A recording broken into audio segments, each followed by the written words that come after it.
과거에 비하면 요즘 출근하는 복장 굉장히 자유로워진 것 같습니다. 그래서 양복 입는 사람들의 숫자가요, 굉장히 현저히 줄어든 것 같습니다.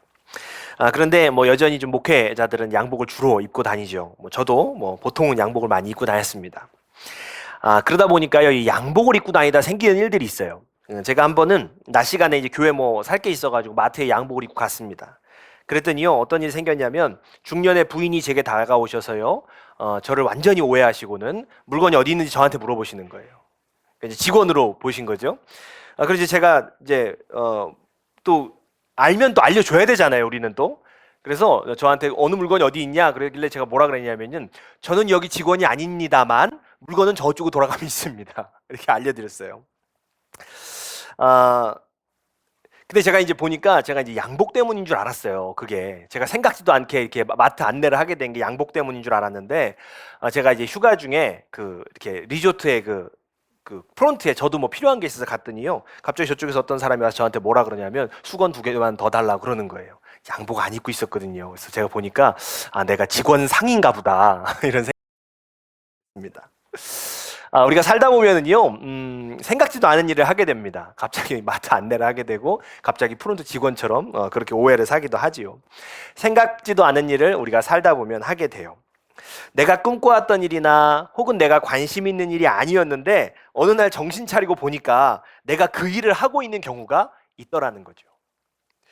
하나님께서는요, 출애굽기에서 노예가 된 이스라엘 백성들을 이제 자유인으로 탈출시켜 주시리라고 계획을 세우십니다. 그리고 이 계획을 주도할 사람으로 누구를 택하시냐면 모세를 택하시죠. 그런데요, 하나님께서 모세를 딱 택하셔서 이 출애굽의 지도자로 삼으시려고 하실 때, 그때의 모세는요, 더 이상 어떤 그 이집트의 왕자도 아니었고요. 그저 그의 그 당시의 그 상황을 살펴보면 어떤 사람이었냐면 미디안에서 양치는 사람이었을 뿐이었습니다. 그러니까 뭐 동족 그 이스라엘 사람들이 막 핍박받을 때 막 그거에 혈기가 나고 분이 나던 이스라엘의 왕자, 그때의 부르심을 받았다면 또 모를 것 같은데, 지금 미디안에서 그냥 양치며 살고 있는 그 이집트의 왕자의 삶에서 떠난 지 오래된 그 사람에게, 또 전혀 새로운 삶을 살고 있는 이 모세에게요, 하나님의 선택, 하나님의 부르심이라는 것은 전혀 예상하지 못하고 전혀 생각하지 못하던 뜻밖의 일이었습니다. 그러니까 이게 생각해보지 못했던 일을 넘어서 사실 모세에게는요, 굉장히 부담스러운 일이었던 것 같아요. 그래서 하나님의 선택하심을요, 한사코 거절합니다. 그냥 거절하기가 어렵잖아요. 하나님 저 안 할래요 이렇게 말하기 어려우니까 모세가요, 나름의 이유를 쭉 대는 거예요. 그래서 뭐라고 얘기하냐면 자기는 말 잘 못한다는 거죠. 자기는 말 잘 못합니다. 출애굽기 4장 10절을 보면요, 자기는 말을 잘 못하는 정도가 아니라 혀가 뻣뻣한 정도다 이렇게 얘기를 해요. 그러면서 하나님의 선택을 피하고 싶어 하죠. 그러나 하나님께서는요, 한술 더 뜨시는 거예요. 뭐라 그러시냐면, 그래? 네가 말을 잘 못하니? 그러면 말을 아주 잘하는 너희 형 아론을 내가 붙여줄게. 이렇게까지 얘기를 하시는 거죠. 그러니까 뭐 결국에 모세는요, 그 하나님의 선택하심에 백기를 들 수밖에 없습니다. 그리고 이제 노예가 되어버린 자신의 민족, 자신의 백성들을 구원하기 위하여서 애굽으로 향합니다. 성경을 보면요, 아내와 아들까지 다 데리고 애굽으로 출발하죠. 굉장히 비장합니다. 모세의 어떤 이 그 애굽으로 출발하는 모습을 보면 정말 비장한 다짐을 한 것 같아 보여요. 그렇게 보입니다. 그런데요, 오늘 우리가 이렇게 본문을 읽다 보면 굉장히 의아한 장면이 나오죠. 애굽으로 가는 길에 하나님께서 나타나셔서 모세를 죽이려고 하십니다. 그러니까 우리가 이 장면을 보면은요, 당황스러울 수밖에 없어요. 왜냐하면 안 간다고 하는 사람을, 안 하겠다고 하는 사람을 하나님께서 막 설득하셔가지고, 하나님께서 그냥 재차 설득을 하셔가지고 이 모세를 이제 이 민족의 지도자로서 선택해서 이스라엘 백성들을 구원하는 일에 택하셔서 보내셨는데, 성경 장수로 한 장도 안 넘어가가지고 하나님이 그 모세를 죽이려고 하세요. 안 한다는 사람을 억지로 선택하시고 막 부르셔놓고 이제는 죽이려고 하시는 거예요. 우리가 이 성경을 보면 당황스러운 전개일 수밖에 없어요. 그러니까 하나님께서 모세를 택하셨는데 갑자기 죽이려고 하신다. 굉장히 당황스러운 전개죠. 하나님께서 모세를 통하셔서 이스라엘 백성들을 구원하시려고 하시는 이유는 무엇일까? 우리 지금 생각을 해봐야 합니다. 하나님께서 모세를 통하여서 이스라엘 백성들을 구원하시려고 하시는 것은요, 아브라함에게 약속하신 대로 아브라함의 자손들을 하나님의 언약 백성으로 삼으시려고 했던 것입니다. 그렇다면 이 언약 백성의 핵심이 무엇일까? 우리 한 말씀을 좀 보겠습니다. 창세기 17장 9절로 10절입니다. 우리 같이 읽도록 하겠습니다. 시작. 하나님이 또 아브라함에게 이르시되 그런즉 너는 내 언약을 지키고 내 후손도 대대로 지키라. 너희 중 남자는 다 할례를 받으라. 이것이 나와 너희와 너희 후손 사이에 지킬 내 언약이니라. 아멘. 할례는요, 아브라함의 후손이자 하나님의 백성이라는 핵심 증거였습니다. 그런데요, 모세의 아들들이 이 할례를 받지 않았던 거예요. 그러니까 모세는 지금 이스라엘 백성들, 자신의 민족을요, 언약 백성으로 삼기 위해서 애굽으로 출발을 하는데 정작 모세 자신은 아들들에게 할례를 행하지 않았다는 거예요. 십보라는요, 할례를 행하지 않은 것이 이게 문제라는 것을 금방 알아차립니다. 누구보다 빠르게 알아차리죠. 그리고 자신의 아들들의 포피를 모세의 발 아래 놓으면서 뭐라고 얘기하냐면 당신은 나의 피난편입니다. 모세에게 볼멘소리를 하는 거예요. 성경학자들은요, 대부분 이 부분을 보면서요, 모세의 아들뿐만 아니라 모세 또한 할례를 받지 않았을 것으로 봅니다.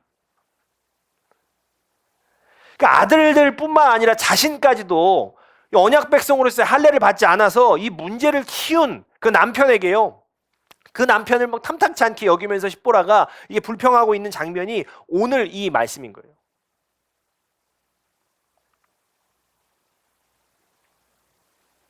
모세는요, 자신의 민족을 언약 백성으로 삼기 위한 일을 맡았음에도 불구하고요, 정작 자신 스스로는 자신의 자녀들에게 또 자신도 할례를 받지 않는 모순에 빠져 있었던 거예요.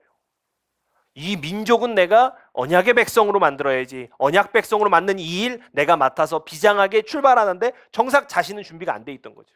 정작 자신은 할례 받지 않았어요. 자신의 자녀들에게도 행하지 않았어요. 하나님께서는요, 이 사건을 통해서 모세 자신도 깨닫지 못하고 있었던 모세 안에 있었던 모순된 모습을요, 끄집어 내셨던 거예요. 민족의 일은 맡았지만 정작 자신은 이 언약 백성으로서의 증거를 아직 갖지 않았던 이 모순된 걸 하나님 딱 끄집어 내신 거죠. 자, 그런데 이 모세만 그 모순된 모습이 있었는가? 그렇지 않다는 거예요. 사도 바울도 이 모순된 모습들이 굉장히 있던 사람이에요. 바울은요, 하나님에 대한 사랑이요, 그 사랑이 넘치는 사람이었어요. 사랑과 열정, 그 신앙에 대한 사랑과 열정이 엄청난 사람이었습니다. 자, 그런데 하나님을 그렇게 사랑했던 바울은요, 정작 하나님이 인간이 되어서 오셨을 때는 깨닫지 못해요.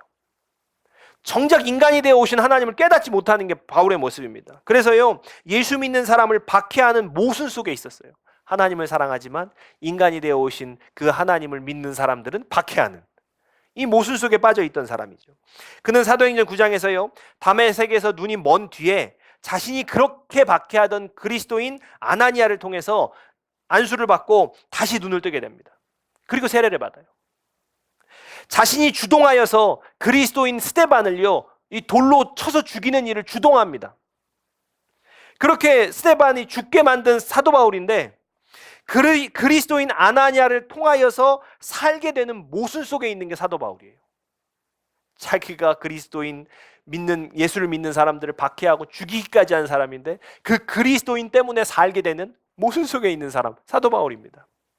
다윗을 한번 생각해 볼까요? 다윗은 또 어떤 사람입니까? 다윗은요, 자신의 부하인 우리아를 전쟁터로요 내보내서 고의로 죽게 합니다. 그리고 그 아내인 바세바를 빼앗습니다. 그리고 어느 날 나단 선지자가 다윗을 찾아오죠. 그리고 이 나단 선지자가요, 다윗에게요 이런 이야기를 들려줍니다. 암양 한 마리밖에 가진 것이 없는 사람이 있었는데 부자가 나타나서 암양 한 마리밖에 없는 사람의 그 양을 뺏었다는 거예요. 그 이야기를 해줘요. 다윗은 이 이야기를 듣고 뭐라고 하냐면요, 그럼 못된 사람은 죽어 마땅합니다. 또 죽어야 됩니다. 어떻게 암양 한 마리밖에 없는 사람을 불쌍히 여기지 않을 수가 있습니까? 굉장히 분노해요. 이때 나단 선지자가 뭐라고 얘기하냐면 임금님이 바로 그 사람입니다. 임금님이 바로 그 불의한 사람입니다. 이렇게 얘기하는 거예요. 다윗은요, 약자를 괴롭히는 불의함에 참을 수 없는 분노를 느끼는 정의감이 있는 사람이었지만 정작 자신 안에 있는 불의는 깨닫지 못하는 모순을 가진 사람이었어요. 모세요, 다윗, 바울 이름만 들어도요, 구구절절 말하지 않아도 정말 대단한 하나님의 사람들이에요. 모세, 다윗, 바울 정말 우리가 설명하지 않아도 그들이 굉장한 하나님의 사람이라는 거 다 알고 있죠. 그러나 이들 모두는 또 모순된 사람이었다는 거예요. 사실 사람은요, 모두 다 모순적인 부분을 가지고 살아갑니다. 그래서 우리가 나는 이런 사람이야 이렇게 정의 내리는 게 때때로 무의미한 것 같아요. 용감하고 진취적인 사람 속에 두려움이 있을 수 있습니다. 친절하고 따뜻한 사람 속에요, 그 안에 숨겨진 냉철함이 또 있을 수 있어요.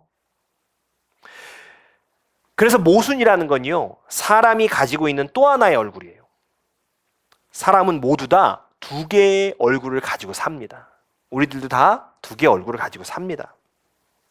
그런데요, 내가 두 개의 얼굴을 가졌다라는 사실을요, 사실은 쉽게 발견하지 못해요. 왜 그럴까? 나라고 철석같이 믿고 있는 그 나의 얼굴 너머에 또 하나의 얼굴이 감춰져 있기 때문이에요. 그런데 우리 안에요, 이 숨겨져 있고 감춰져 있는 또 하나의 얼굴을 발견하는 것은 신앙에 있어서요, 굉장히 중요한 일입니다.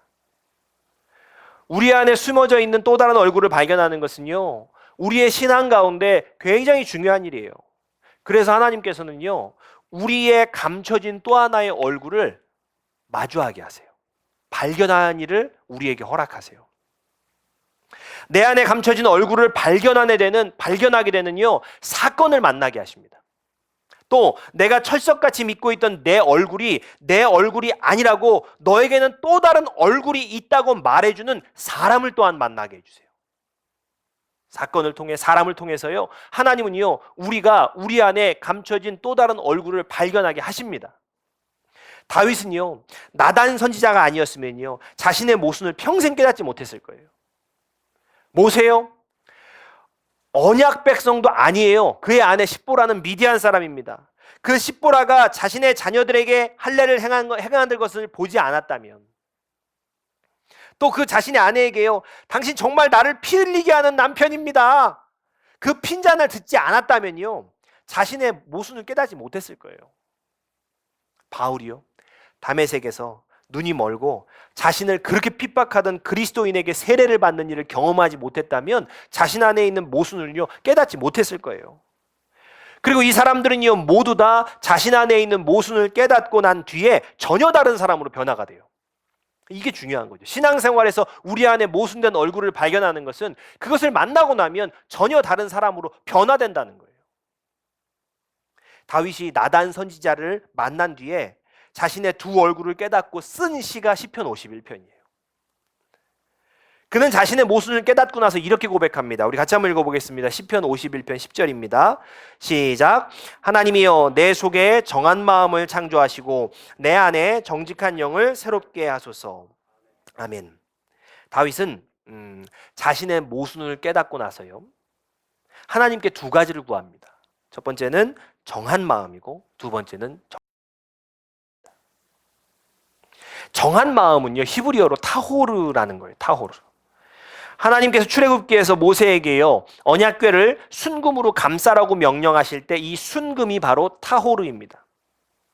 여러 종류가 어떤 섞여 있는 그런 합금 이런 게 아니라 그 자체로 금, 겉도 금, 속도 금, 물에 넣어도 금, 어디 끈에 놔도 금, 그냥 온전히 순수한 금, 그게 타호르예요. 자신이 정의롭고 선하다라고 생각했던 다윗이 자신 안에 모순된 또 다른 얼굴을 깨닫고 나서 하나님, 제게 타호르를 주십시오 라고 고백하는 거예요. 이 말은 어떤 의미입니까? 겉에도 정의롭고 선한 다윗, 속에도 정의롭고 선한 다윗, 그런 다윗이 되고 싶습니다. 겉으로도 선하고 정의롭고 속으로도 선하고 정의로운 다윗, 그런 제가 되고 싶습니다 라고 하나님 앞에 고백하는 거죠. 자, 다윗은 또 무엇을 구합니까? 정직한 영을 구합니다.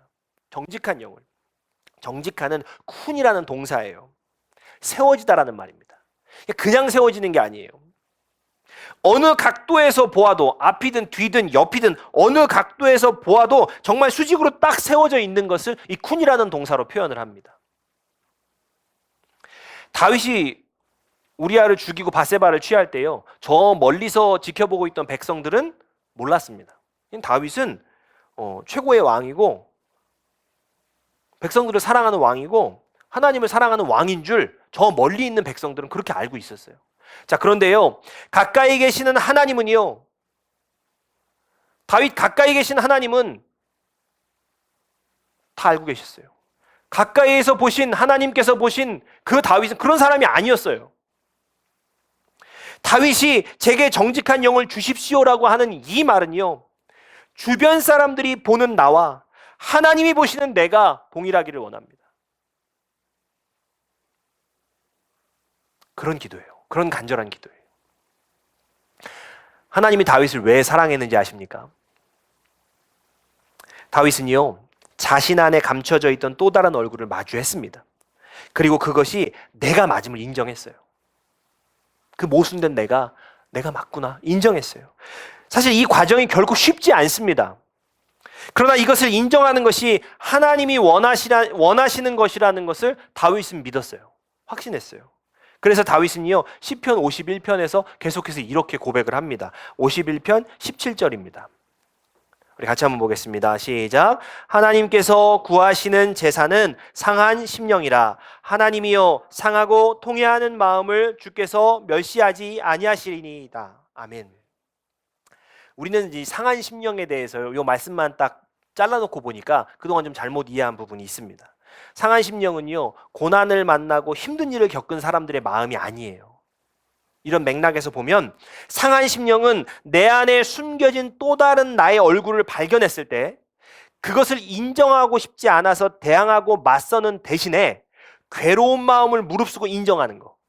그러니까 내 안에 또 다른 나, 모순된 나를 만났을 때 그거 막 거부하는 게 아니라 정말 괴로워도 그거를 인정하는 그 마음이 상한 심령이에요. 이것이 다윗이 고백하는 상한 심령이라는 거예요. 그러면 상하고 통회하는 마음을 주께서 멸시하지 않으신다라는 말씀은 무슨 뜻입니까? 주님, 제가 정말 모순 덩어리입니다 라고 자복하며 나올 때 하나님께서는요, 결코 외면하지 않으신다는 거예요. 하나님, 제가 정말 모순 덩어리입니다. 그렇게 자복할 때 하나님은요, 외면하시지 않으신다라는 거예요.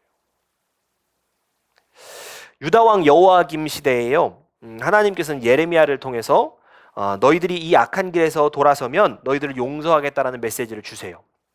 그러니까 이제 이거를 서기관 바룩이 이 두루마리에다가 기록을 합니다. 그리고 신하들이 그 두루마리를 들고 가서 여호야김 앞에 나가서요, 서기관들이 그 하나님의 메시지가 담긴 두루마리를 한 문장 한 문장 읽어줍니다. 근데 그 한 문장 한 문장 읽을 때마다 여호야김이 어떻게 하냐면 그 두루마리를 이 칼로 쫙쫙 그어버려요. 그리고 그걸 화롯불에 넣어서 전부 다 불태워버립니다. 여호야김은요, 하나님이 보여주시는 자신의 진짜 얼굴을 마주하기를 거부합니다. 하나님 말씀 쫙쫙 찢어서 불에 태워버려요. 그러나 다윗은요, 또 다른 얼굴을 마주한다는 것, 모순된 나를 마주한다는 것이 정말 괴로운 일이었지만 하나님께서 나단 선지자를 통해서 보여주시는 자신의 얼굴을 마주합니다. 그리고 하나님께 그것을 인정하고 자복하는 거예요. 하나님이 다윗을 사랑하신 이유는 바로 이겁니다. 하나님께서 모순된 다윗의 다른 모습을 보여주실 때 그것을 인정하고, 이거 인정하는 것이 하나님 기뻐하시는 것을 알고 그것을 인정하고 하나님 앞에 자복하고 나가는 것. 힘들고 어렵지만 그게 하나님께서 다윗을 사랑하신 이유예요. 우리는요, 모두 다 사실 내 안에 또 다른 얼굴을 가지고 있습니다. 우리 다 가지고 있어요. 하나님께서 언젠가는요, 내 안에 숨겨져 있는 모순된 내 얼굴을요, 마주하게 하실 겁니다. 그때 우리가 상하고 통회한 심령을 가지실 수 있기를 주님의 이름으로 축복합니다. 그것은 제가 아닙니다. 그거 제가 아닙니다. 대항하고 맞서는 게 아니에요. 괴로운 마음을 무릅쓰고, 주님, 제가 모순덩어리입니다. 주님, 제가 정말로 모순덩어리입니다라고 자복할 수 있는 우리가 되시기를 바라요. 그런 우리를요 하나님께서는요 결코 외면하시지 않을 것입니다. 모세는 자신의 모순을 깨달은 뒤에 출애굽이라는 위대한 계획의 영도자로 세워집니다. 다윗은요 자신의 모순을 깨달은 뒤에 하나님께서 가장 사랑하시는 왕이 되었어요. 바울은요 자신의 모순을 깨달은 뒤에 기독교 역사에 길이길이 빛나는 사도가 되었습니다. 하나님께서 우리에게 숨겨진 얼굴, 모순을 깨닫게 하시는 이유는 바로 나의 성장에 있는 것입니다. 하나님께서는요 언제나 우리를 더 좋은 사람이 되게 하십니다. 그래서 진짜 신앙생활이라는 건요 나의 또 다른 얼굴을 발견하는 고통을 겪어내는 거예요. 나의 모순을 깨닫고 나의 부족함과 성숙하지 못함을 발견하게 하는 것입니다. 진짜 우리가 제대로 된 신앙생활을 하면 내 모순을 깨닫게 되고요, 나의 미성숙함을 깨닫게 되고요, 나의 부족함을 깨닫게 되는 과정을 겪을 수밖에 없습니다. 이게 하나님께서요 나를요 더 좋은 사람이 되게 하시는 과정이에요. 이때 중요한 게 뭐냐면 모순적인 나를, 성숙하지 못한 나를요 받아들이는 거예요. 피하지 않고 인정하는 것입니다. 상한 심령으로 하나님께 나아가는 것입니다. 하나님, 제가 이런 나를 마주했는데 너무나 괴롭습니다. 그 상한 심령 가지고 하나님 앞에 나아가는 거예요. 그러나 이 말이요 모순 덩어리이고 부족한 나를 미워하고 혐오하라는 말은 결코 아닙니다. 신앙을 가진 사람들이요 신앙을 갖지 않은 사람들에 비해서 자신을 돌아보는 시간들이 훨씬 많습니다. 자신을 성찰하는 시간이 굉장히 더 많죠. 그런데 이 과정 속에서 지난날에 부족하고 성숙하지 못했던 나를 너무 미워하게 돼요. 자신을 돌아보는 기회는 많은데 그리고 나서 자신 안에 부족했던 나를 발견하면, 어떤 성숙하지 못했던 나를 만나면 그걸 미워한다는 거죠. 지난날에 모순된 또 성숙하지 못한 그런 나를 깨닫고 인정하는 것과 모순되고 성숙하지 못한 나를 미워하고 혐오하는 것은요 전혀 다른 말입니다. 전혀 다른 말이에요. 하나님 그렇게 얘기하지 않으세요. 우리 안에 부족함을 인정하라고 말씀하시지 미워하라고 말씀하지 않으세요. 제가 말씀 준비하다 보니까요 이게 딱 저예요. 저는 진짜 제 안에 있는 모순된 모습이라던가 또는 지난날에 성숙하지 못한 모습에 대해서 너무 싫어요. 그게 가만히 돌아보면 되게 어렸을 때의 어떤 성숙하지 못했던 모습, 학생 때의 이 어떤 미성숙한 모습도 너무 싫어요. 그게 없어졌으면 좋겠어요. 그래서 제가 어렸을 때부터 이런 질문이 굉장히 싫고 부담됐던 질문이 있어요. 가장 좋았던 때로 돌아가고 싶으면 언제 돌아가고 싶습니까? 라고 생각하면 전 돌아가고 싶지가 않아요. 왜냐하면 그때마다 다 미성숙함이 있잖아요. 그거 다 잊혀졌으면 좋겠고 그건 다 없어졌으면 좋겠어요. 그 모습은. 그런데요 그때의 미성숙함, 그때의 모순됨, 그게 없으면 지금의 나도 없는 겁니다. 우리의 지난날에 성숙하지 못한 나의 모습, 그 아무리 미워도 그 모습이 없으면 지금의 내가 없습니다. 하나님께서는요 우리의 실수와 미숙함을 통해서 지금까지 만들어 오셨고 또 앞으로 만들어 가실 거잖아요. 부족했던 지난날의 자신을요, 부족했던 지난날의 나를 너무 미워하지 않으시길 바랍니다. 그때 부족했던 내가 있었기 때문에요 지금의 내가 성장할 수 있었던 것이죠. 내 안에 또 다른 내 얼굴을 마주했을 때 나를 너무 혐오하고 너무 미워하지 마시기를 바랍니다. 그저 내가 이렇게 연약한 인간이구나 라는 것을 받아들이십시오. 인정하십시오. 인간의 부족함과 연약함이 드러나는 것이야말로 하나님의 강하심이 드러나는 것입니다. 하나님, 제가 이렇게 연약한 사람입니다. 그렇군요, 제가 하나님 이렇게 연약한 사람입니다. 거기에 하나님의 강하심이 나타나는 거예요. 하나님께서는요 스스로 연약하다고 깨닫고 고백하는 자에게 당신의 능력을 보이십니다. 그러므로 우리 안에 감춰진 나의 또 다른 얼굴을 마주할 때요, 나를 미워하고 혐오하는 것이 아니라 이렇게 말씀해 주시면 돼요. 내가 있어서, 내 안에 나의 또 다른 얼굴, 내가 있어서 마침내 나의 연약함을 깨닫는다. 그래, 나의 미숙함, 이 또 다른 얼굴, 이 모순된 내가 있어서 나의 연약함을 마침내 깨닫는구나. 그렇게 말해 주십시오. 내가 이렇게 연약하기에 하나님께서, 하나님의 강하심이 내게 드러날 수 있구나. 내가 연약해서 하나님의 강하심이 드러날 수 있구나. 그렇게 말해 주시면 돼요. 우리는 모순됩니다. 우리는 연약한 사람들입니다. 그러나 하나님은요, 이런 우리를요, 더 좋은 사람 되게 하십니다. 오늘의 나는요, 지난날의 나보다 더 좋은 사람이 되었습니다. 더 성숙한 사람이 되었습니다. 더 많은 세월이 지나고 나면은요, 지금의 나보다 더 좋은 사람이 되어 있을 것입니다. 시간이 지나고 나면 지금의 나보다 하나님 반드시 우리를요, 더 좋은 사람이 되어 있게 하실 거예요. 나의 모순과 연약함을 발견하게 하셔서요, 더 좋은 사람이 되게 하시는 하나님을 찬양하십시오. 나의 모순과 연약함을 발견하게 하셔서 더 좋은 사람을 되게 하시는 그 하나님을 찬양하시는 복이 우리의 삶 가운데 있으시기를 주님의 이름으로 축복합니다. 아멘. 우리가 찬양하고 기도하겠습니다.